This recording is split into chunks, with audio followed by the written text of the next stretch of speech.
Hey everybody, it's Gil here with the sailing vessel DreamChaser, and in last week's episode, we finally closed the door on the house we were looking to buy in Florida. As you probably saw in the video, if you didn't, I'll put a link to it right up here.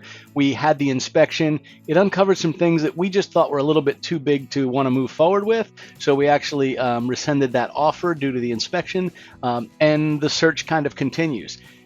This week I fly back to New Jersey, and my dad and I do a lot of different activities. It's kind of interesting as my dad's been getting better and better and his recovery has been progressing. We have continued to do more things that are building strength and stamina and confidence. So in this episode we go to the oval dirt track races, we go see some movies. He starts doing more and more preparation and taking care of things for himself like meals and things like that around the house. And we prepare for a little storm that's coming up called Tropical Storm Barry, which is slated to become a hurricane before it makes landfall. And it's a little bit scary because we're not on the boat. My daughter is back in Louisiana on the boat, so this is going to be her first time manning the boat during a tropical storm and just kind of bringing her up to speed on all the things we need to do. So we'll show you how we prepared for that and what the outcome was of that as well.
As I was driving back from Newark the other day, I passed through a little town here called Wall, and I saw the Wall Township Speedway. And I think I seem to remember this as a kid, an oval dirt track race. So I got home and I looked it up online, and they were running races Saturday night at 7. And I said to my dad, hey, we should go to an oval dirt track race. That sounds like fun. And as I started looking a little bit closer at it, it was actually a paved track. So we did find another one that's an oval dirt track race. We enjoyed going to these things when I was a kid. I thought it'd be kind of fun to go ahead and do again. So we found a place called the New Egypt Speedway, and at 7 o'clock tonight, we're going to go down there and watch them do their races. They have their, what they call their pony stocks, or the really inexpensive ones, the modifieds, all the way up to I don't know if they're running sprint cars tonight or not. I think they're also running sprints, so it'll be kind of fun. We called. They do have handicap accessibility, so we'll see just how easy it is to get the wheelchair to the bleachers there. But yeah, we're looking forward to it. It should be a good time. I'll probably get a little bit of footage of that, but not all that much.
What the track did that was really neat is they had a kids race, and what they did was they called it a boxcar race, and families decorated these boxes and they wore them over their shoulders like straps, and then they had a little track set up, and between races they had all these kids kind of line up like cars on a track, and they would wave the green flag, and the kids would run in circles around the track trying to pass each other up. It was the cutest little thing, and it was really tough to see because it was in a very small part of the venue, and you couldn't really see it from the bleachers. But we saw this guy walking past us as the night passed. It was really kind of cool. So in the end, we had a wonderful time, and I'm really glad we did this. One, it got Dad out of the house and got him to go do something that he used to enjoy doing. It was fun for me. We got to do something a little bit nostalgic that we used to do when we were younger. I am glad we brought his wheelchair. It was a bit of a hike from the parking lot up to the bleacher area where we sat. But I was tired after pushing him up this long hill even to get up to the top of the where the bleachers were. But we had a wonderful time. We ate crappy racetrack food like hot dogs, and my dad had a funnel cake, and we just had a good old time. We were probably there 3.5-4 hours. We saw all the different types of cars, from the pony stocks, the modified hot stocks, and even the sprints, and we just had a real good time with that. It was a good late evening, and we went on home afterwards. So my birthday's coming up, and over at my dad's I got 2 packages from my mom. One had a shirt in it, and the other was a towel with an anchor on it. And just got another box today. Kind of curious what it is. Enjoy. Made with love. We'll see. Wonder what it is. Might be something yummy. Oh, I think it is something yummy.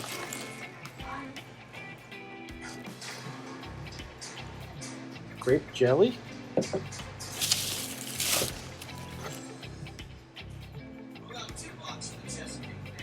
Strawberry jam.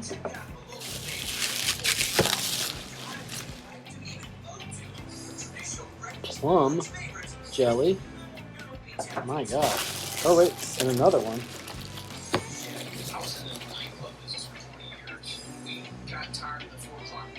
And raspberry. Man.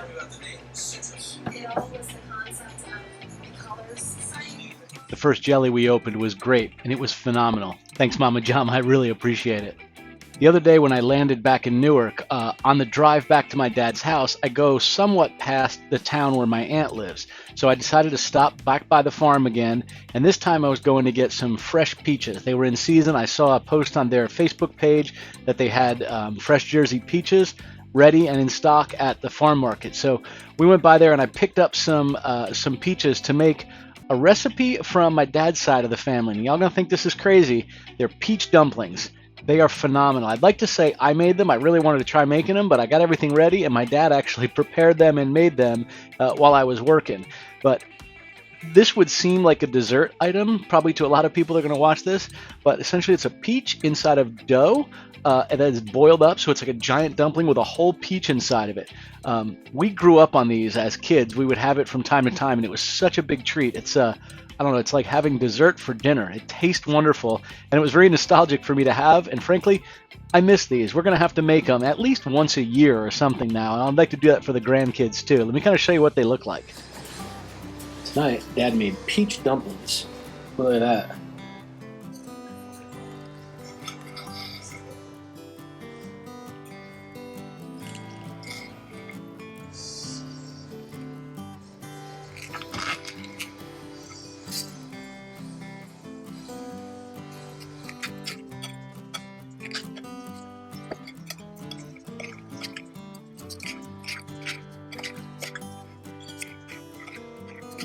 These are served up pretty easy. As you can see, you just cut it in half, remove the pit, and then I usually slice them up into bite-sized pieces. Once they're all cut up, it's time to start adding the sort of condiments. And standard here is you have a little bit of melted butter and just sprinkle a little bit of melted butter on top of them. Now, when we were kids, we would also just put like a teaspoon of unrefined sort of white sugar right on the top. But as an adult, you don't typically do that. But some toasted breadcrumbs. So you put them in a bottom of a frying pan, just lightly toast the breadcrumbs, and then sprinkle those over the top as well. And at that point, you're ready to go. They're warm, the peaches are sort of melt in your mouth, the dumpling is soft and doughy, and the breadcrumbs give it a little bit of texture. So yeah, it's a very interesting meal, but delicious.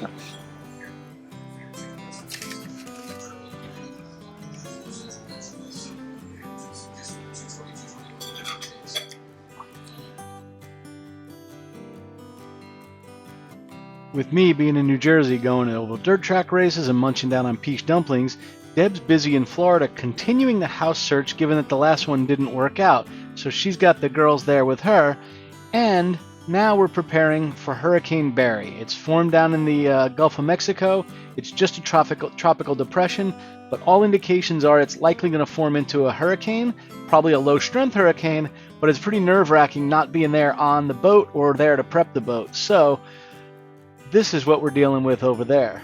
So right now, this is our tropical disturbance that we're watching. These are the spaghetti plots. So we've put all the models on there, and the general consensus of these models, you can see if you just choose the middle point, it is in the central coastal Louisiana where the system makes landfall. So the models are in pretty decent agreement with this one. Of course, we always have the outliers off to the east and also well to the west, but right now Louisiana does look like it's going to make landfalling system with this tropical disturbance. The downside with a storm like this is when this sits out in the Gulf of Mexico, all it does is push water up into this particular area, which floods the areas where we keep the boat. So as some of you know, we keep the boat just a little bit north of New Orleans, and what you're seeing here is the footage from the camera that we keep on the boat. And you know, you've probably seen our daughter in many of the videos before, and this is her in the morning getting ready to head to work, and this is 2 days or 3 days before the hurricane's due to make landfall. And if you notice where the red arrow is pointing, you can see that the water's up pretty high, but it's still a good 18 inches below the top of the dock, which is still a good 2 feet higher than its normal height. So as she prepped in the morning there, you saw her get some of the fenders ready, adjust some of those. She put a couple of the large ball fenders down as well. But when the boat gets this high, unfortunately I have them tied to the handrails, and they need to be lowered down to the tow rail because the lines on the fenders aren't long enough to reach it down as far as it needs to go. So now it's the next morning, and if you notice over in front of the boat next to us in the slip there, you'll see that the water is significantly higher. It's gone up another 12 to 14 inches, and it's maybe 6 or 8 inches from going over the dock. And here Whitney's getting back on the boat again. She's checking and moving all of the fenders. She did a tremendous job doing this the whole time you know, she was there on the boat. She reached out to me and said, you know, I don't know if I should stay on it, if it's going to go over the docks, you know, what happens with the electrical cords, etc. So I said, if you're not comfortable, by all means, you know, go ahead and leave the dock. And you can kind of see her looking back at the camera. This is where technology is amazing. She's talking to me on her Bluetooth, and I'm looking at the camera and suggesting, you know, where she can go ahead and tie things up, like the line around the boom. You can see her move the steps, and she installed some of the big 3-foot diameter fenders there. She put the steps back over in place and even tied them to the pole in case the water got high enough they wouldn't float away if that were the case. Now look at the water height again in front of the boat next to us. You can see it is now up over the docks. So I'll go ahead and zoom in so you can see just how high it is here. And at this point Whitney's off the boat and the boat is secured, and I just let the cameras run and catch some of the wind and footage here, and I'll just let this go so you can hear it. See the rocking of the boat for sure, even in its slip. And this is only a Category 1.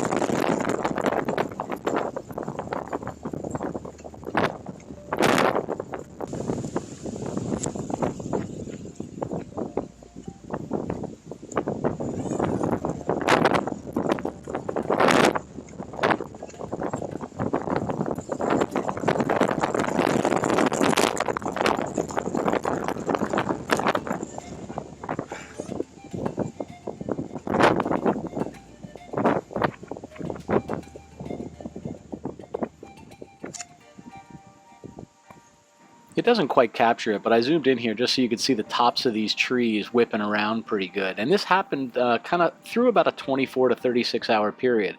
I cut out the parts where it was raining so hard that you couldn't see anything through the camera lens because it was wet. But in this debrief, the day after the storm, you'll sort of notice on the water level on the edge of the dock is going down. When Whitney got back on board the boat, she happened to notice that the bilges had quite a bit of water in them. She called me up and said, hey, I think we have a bit of a problem. We've got water in the bilges and the bilge pumps don't seem to be working. If you'll recall, a couple of months ago, before we decided to head off the boat for a while we did the property search and I went to take care of my dad, we specifically installed 3 brand new bilge pumps in the boat. I mounted them at 3 different levels so that we could catch any particular water problems we had. Standard water that shows up in the bilge, condensation from the air conditioner, stuff like that. a secondary one in the event that one failed. It was a little higher and should only kick on if the first one couldn't keep up with the ingress of water.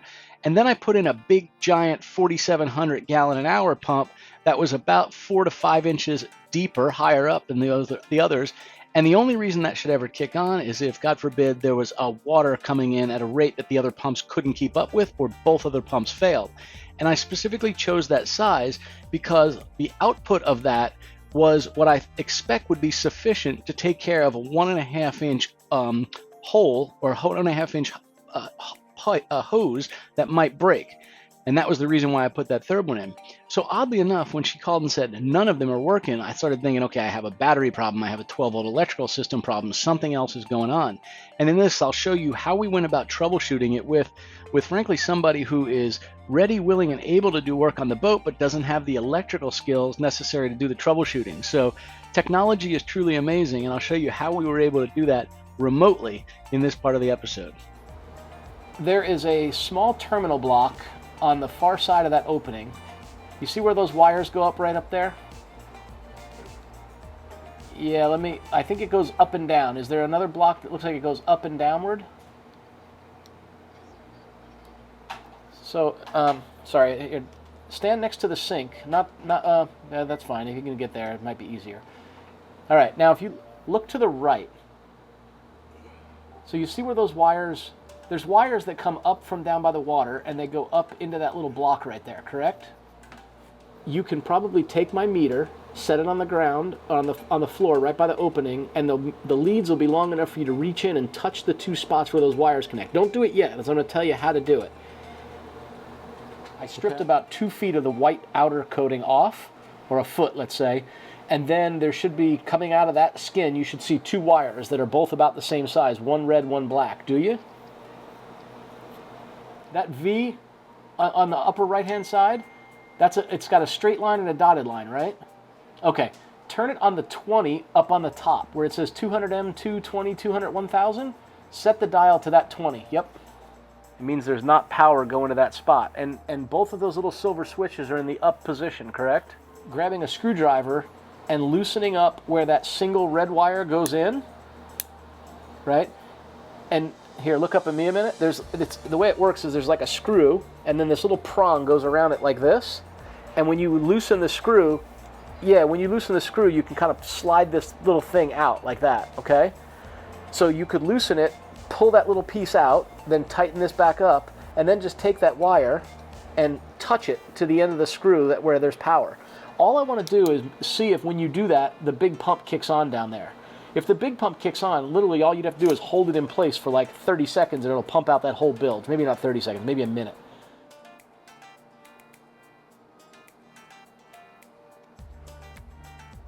So the first thing cut right there. Well, cut right there, closest to where your finger is, and then use like the second hole from the inside to strip some of it. Yep. It'd be best if that little blue thing doesn't fall in the bilge, but yeah, just cut the blue thing off. So start by just cutting it right at the blue thing, and then strip a little bit off, and then you just take those 2 wires and twist them together like a bread tie.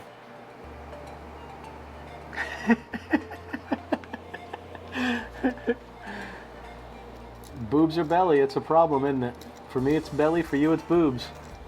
Kind of squeeze it and twist a couple of times, and then just hold it, now pull. You can don't worry about it. If you drop the little piece of plastic, you drop it. I'm not that worried about it. Nice. Nice. We made good progress, but didn't get it all nailed down this day, so I ordered a pump at Lowe's, just an electric one, so she could remove all the water. But I was cracking up when I looked back at the footage later and saw her facial expressions here. I wasn't looking, I was typing in my credit card information.